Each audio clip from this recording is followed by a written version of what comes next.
আসসালামু আলাইকুম। সবাইকে শুভ সন্ধ্যা। বুঝছেন কিছু? কি রান্না করব? নাকি আমারই বলতে হবে? আচ্ছা ঠিক আছে আমি বলে দিই। সবজি খিচুড়ি, বুঝছেন? ডিম ভাজি, সবজি খিচুড়ি আর হচ্ছে চিংড়ি মাছের ঘিলু ভাজি আছে।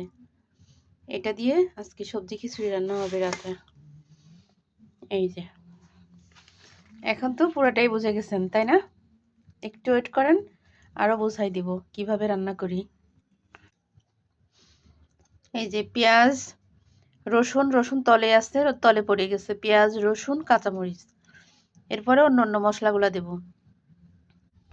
এখানে হচ্ছে এটা জিরার গুঁড়া, এটা ধনে গুঁড়া, এটা একটু কাঁচা জিরা দিছি যেহেতু হাতে মাখায় রান্না করব, লবণ আর হচ্ছে হলুদ আর হচ্ছে লবণ।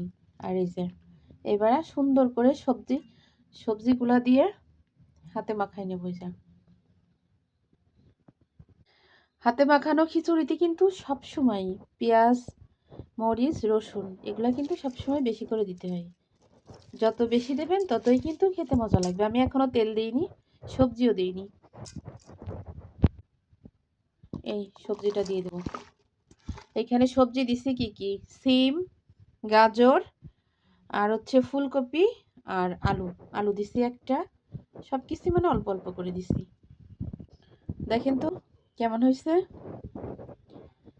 মনে হচ্ছে প্লেটে নিয়ে চামচ দিয়ে বসে বসে খাই, তাই না?